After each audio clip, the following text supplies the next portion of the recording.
ശബരിമലയിലെ സ്വർണ്ണക്കൊള്ളയിൽ കേന്ദ്ര ആഭ്യന്തരമന്ത്രി അമിത്ഷായ്ക്ക് കത്തയച്ച രാജീവ് ചന്ദ്രശേഖർ കേന്ദ്ര ഏജൻസിയുടെ അന്വേഷണം വേണമെന്നാണ് ആവശ്യം. 30 വർഷത്തെ സാമ്പത്തിക ഇടപാടുകൾ അന്വേഷിക്കണമെന്നും കത്തിൽ പറയുന്നു. വിജിൻ വായാന്തോട് വിവരങ്ങൾ നൽകും. വിജിൻ, ഇപ്പോൾ ഹൈക്കോടതിയുടെ നിർദ്ദേശപ്രകാരം പ്രത്യേക അന്വേഷണ സംഘം അന്വേഷണം നടത്തുകയാണ്. അതിൽ ഇപ്പോൾ റിപ്പോർട്ട് സമർപ്പിക്കാനിരിക്കുന്നതേയുള്ളൂ. അതിന് മുന്നോടിയായി തന്നെ ഇപ്പോൾ കേന്ദ്ര ഏജൻസി ഇക്കാര്യത്തിൽ അന്വേഷണം നടത്തണമെന്നാണോ രാജീവ് ചന്ദ്രശേഖറിന്റെ ആവശ്യം? അതെ, അങ്ങനെ തന്നെയാണ്. അതായത് ഇപ്പോൾ നിലവിൽ നടക്കുന്ന അന്വേഷണത്തിൽ ജനങ്ങൾക്ക് വിശ്വാസമില്ല. വലിയ കൊള്ളയാണ് ശബരിമലയിലും ഒപ്പം തന്നെ മറ്റ് ക്ഷേത്രങ്ങളിലുമൊക്കെ നടന്നതായി വാർത്തകളും വിവരങ്ങളും പുറത്തു വന്നുകൊണ്ടിരിക്കുന്നത്.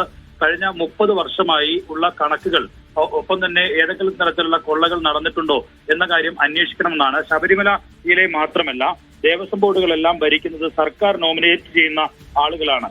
അതുകൊണ്ട് തന്നെ എല്ലാ ദേവസ്വം ബോർഡുകൾക്ക് കീഴിലുള്ള ക്രമക്കേടുകളും അന്വേഷിക്കണം എന്നാവശ്യപ്പെട്ടാണ് നിലവിൽ ഇപ്പോൾ രാജീവ് ചന്ദ്രശേഖർ കേന്ദ്ര ആഭ്യന്തരമന്ത്രി അമിത്ഷായ്ക്ക് കത്ത് നൽകിയിരിക്കുന്നത്. നിലവിലെ അന്വേഷണം നടക്കുന്നുണ്ട്, പക്ഷേ അതിൽ ജനങ്ങൾ പൂർണ്ണ വിശ്വാസമില്ല.